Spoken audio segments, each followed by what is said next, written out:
Hi friends, welcome back to Wonder Polyim vlog. இன்னைக்கு ஒரு சூப்பரான ஈவினிங் vlog தான் பார்க்க போறோம். நம்ம வாழை மரத்துல இருந்து வாழைப்பூவை கட் பண்ணி இன்னைக்கு வாழைப்பூ வடை செய்ய போறோம். இந்த வாழை மரத்தோடைய பூ எப்படி இருந்துச்சுன்னு சொல்லிட்டு உங்களுக்கு காமிக்கிறேன். ஒரே எறும்பா இருக்கு. அதே சமயம் பாத்தீங்கன்னா பால் வந்து சொட்டுது, அப்படியே ஃப்ரெஷ்ஷா இருக்கு பாருங்க. நல்லா தடமா இருக்கு, போலா இருக்கும் சில வாழை பூ.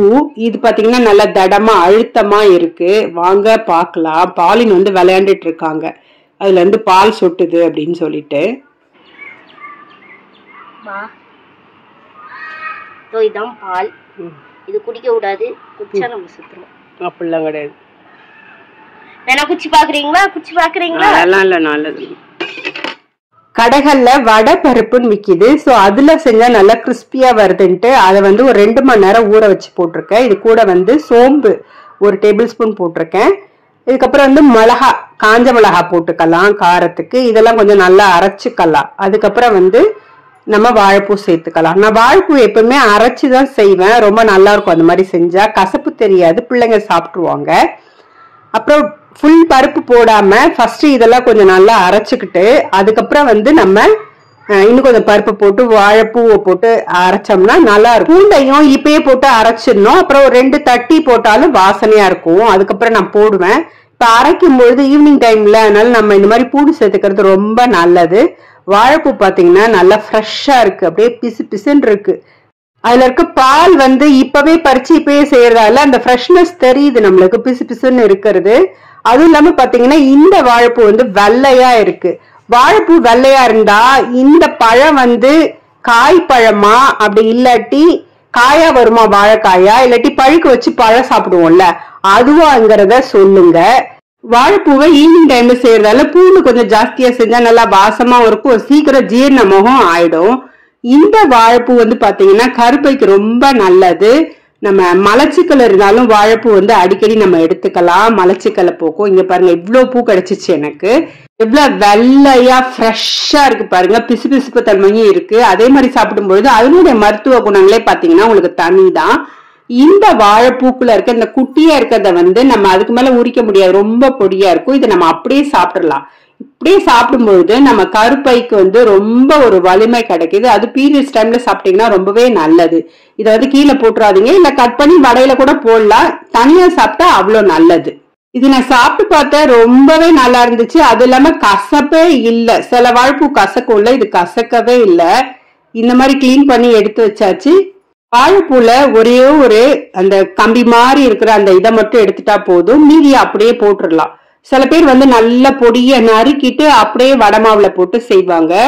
நான் வந்து என்ன பண்ணுவேன்னா, மோஸ்ட்லி கசப்பான வாழைப்பூ நம்ம கடையில இருந்து வாங்குறதால பிள்ளைங்க சாப்பிட மாட்டாங்கன்றதால அப்புறம் ஜீரணமாகறதுக்கும் கஷ்டமா இருக்கும். அதனால சரின்ட்டு இந்த மாதிரி அரைச்சிடுவேன். கசப்போ தெரியாது, ஜீரணமும் சீக்கிரம் ஆயிடும். அதனால இப்ப வாழைப்பூ போட்டு நல்லா அரைச்சிட்டு வந்துடலாம். இதை அரைச்சி தனியா வச்சுட்டு அதுக்கப்புறம் மீதி இருக்க வடை பருப்பு ஒன்னும் பாதியமா வந்து நம்ம அரைச்சிக்கலாம். இது பாருங்க நல்லா கலர்ஃபுல்லா வந்திருக்கு. அதுக்கப்புறம் வடைப்பருப்பையும் அரைச்சி சேர்த்துட்டேன். இப்ப தேவையான அளவு சோம்பு போட்டுக்கலாம், நல்லா வாசனையா இருக்கும்.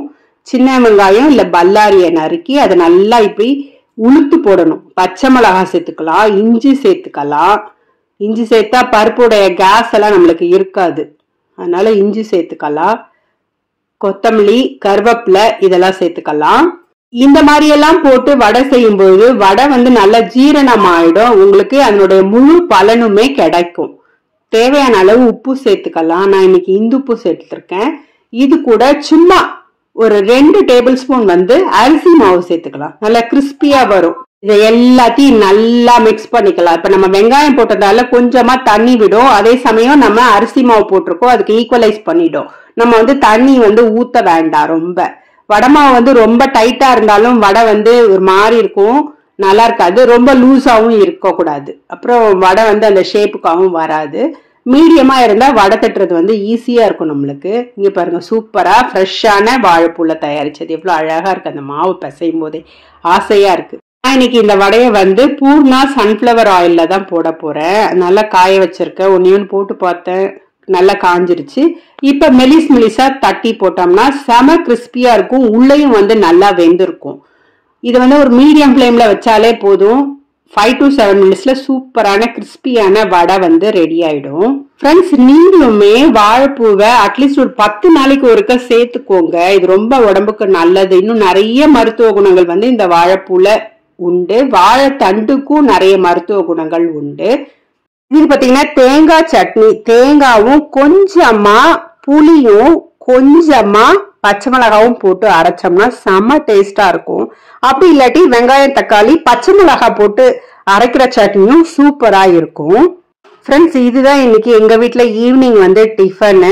நைட்ல பசங்க சாப்பிட்டா அடுத்து இட்லி தோசை ஏதாவது ஊத்துவேன். அப்படி இல்லாட்டி இதையே சாப்பிட்டுட்டு நல்ல சட்னி வச்சு கொடுத்தா சாப்பிட்டுட்டு படுத்துப்பாங்க. ஆயில் பண்டோங்கிறதால இது வந்து ஒரு 4 இல்ல 5 தான் சாப்பிடுவாங்க, அதுக்கு மேல சாப்பிட மாட்டாங்க. ஃப்ரெண்ட்ஸ், போன விளாக்ல பாலின் வந்து இந்த ரன்னிங் ரேஸ்ல, அதாவது அப்டக்கல் ரேஸ்ல கலந்துக்கிட்டால, அதுல தோத்தாலா ஜெயிச்சாலா நான் போட்டிருந்தேன்ல. கடைசியில சொல்லல, நான் அடுத்த வீடியோல பாக்கலாம்னு சொல்லிட்டேன். இந்த வீடியோல சொல்றேன், பாலின் வந்து தோத்துட்டா, கடைசியா வந்துட்டா. அவளுக்கு ஆக்சுவலி அந்த பிளாட்ஃபார்ம்ல வச்சு அமுத்த முடியல, அது நிக்கல, ஒண்ணு விழுந்துடுச்சு. செட் பண்ணதெல்லாம் ஓகே, ஓடனெல்லாம் ஓகே. அவ ஓடும் பொழுது ஒண்ணு வந்து மேல இருந்து விழுந்துடுச்சு. அப்ப வந்து அது மாதிரி விழுந்துட்டா அதுக்கு வந்து ஃபவுல், அது வந்து சேர்த்துக்க மாட்டாங்க. சோ விழாதவங்களுக்கு மட்டும்தான் எடுத்துப்பாங்க கன்சிடர். அதனால தோத்துட்டா. ஒரே அழுகையாக்கும். சரி சரி விடு விடு அழாதன்னு சொன்னோன்னதான், இல்ல நான் தோத்துட்டேன், நான் சரியாதான் வச்சேன், அந்த பிளாட்ஃபார்ம் சரியில்லை, அதாவது ஈவனா இல்ல சர்ஃபேஸ், அதனால விழுந்துருத்துன்னு ஒரே கலாட்டா.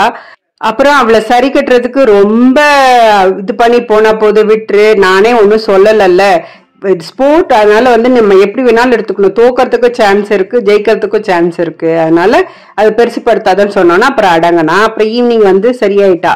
ஆஸ் யூஷுவல் வந்து அவ கீபோர்ட் போடுறது மற்ற எல்லாத்தையுமே அவ பண்ணா. கீபோர்ட்ல பாத்தீங்கன்னா அவ வந்து 2nd கிரேட் வந்து இப்ப படிச்சுட்டு இருக்கா.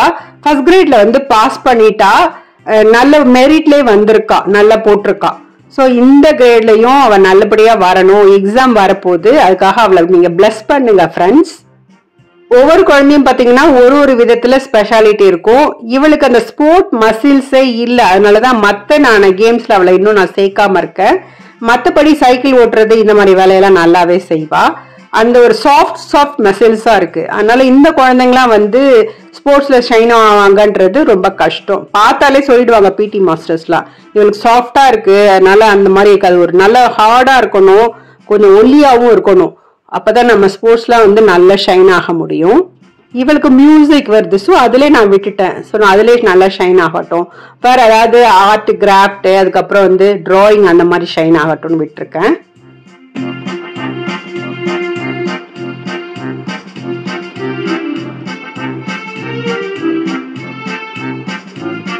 பாலின் வந்து ட்ரினிட்டி ஸ்கூல் ஆஃப் லண்டன், அங்கதான் வந்து எக்ஸாம்ஸ் வந்து எழுதிட்டு இருக்கா. இது பாத்தீங்கன்னா எங்க வீட்டுக்கு பக்கத்திலேயே ஒரு ஜூபல் அகாடமின்னு மியூசிக் சென்டர் இருக்கு. ஸோ அங்கதான் வந்து நான் சேர்த்து விட்டுருக்கேன். இங்க பாருங்க, அவங்களுடைய பிரின்சிபல் வந்து அவளுக்கு கங்க்ராச் பண்ணி போன கிரேடோடைய சர்டிபிகேட்டை வந்து கொடுத்தாரு. அவருக்கு ரொம்ப சந்தோஷம். பாலின் ரொம்ப பிடிக்கும், ரொம்ப அமைதியா இருப்போம் அங்கெல்லாம் அப்படின்ட்டு. எங்க உட்காந்து போட்டோ எடுக்கணும் அப்படின்னு சொல்றா, தூரத்துல எடுங்க, அப்பதான் நாங்க கவர் ஆவோம் அப்படின்னு சொல்லி அட்வைஸ் பண்ணிட்டு இருந்தாரு எனக்கு. அவன் மெரிட்ல பாஸ் பண்ணது எல்லாருக்குமே ரொம்ப சந்தோஷம். வாழைப்பூ வடை எப்படி வந்து கசப்பில்லாம செய்யறதுன்றத இந்த வீடியோல நம்ம பார்த்தோம். இதே போல உங்க வீட்டுல ட்ரை பண்ணிட்டு எப்படி வந்ததுன்னு சொல்லிட்டு கமெண்ட் செக்ஷன்ல சொல்லுங்க. இந்த vlog வந்து உங்களுக்கு பிடிச்சிருந்துச்சுன்னா இந்த vlog ஒரு லைக் போட மறக்காதீங்க ஃப்ரெண்ட்ஸ். நம்ம ஒண்டர் போலின் vlog இது வரைக்கும் சப்ஸ்கிரைப் பண்ணாம பாத்தீங்கன்னா சப்ஸ்கிரைப் பண்ணிட்டு பக்கத்துல இருக்க பெல் பட்டனை கிளிக் பண்ணிக்கோங்க. அப்பதான் நாங்க போடுற வீடியோக்கள் வந்து உடனுக்குடன் உங்களுடைய கவனத்திற்கு வரும். நம்ம சேனல்ல பாத்தீங்கன்னா நிறைய பேரண்டிங் வீடியோ, குக்கிங் வீடியோ, அப்புறம் வந்து மோட்டிவேஷனல் வீடியோலாம் நிறையவே போட்டுட்டு இருக்கோம். கண்டினியூஸா பாருங்க, உங்க அன்பான ஆதரவை கொடுங்க. இன்னொரு சூப்பரான vlogல உங்களை பார்க்கிறேன். until bye bye, take care, thank you for watching.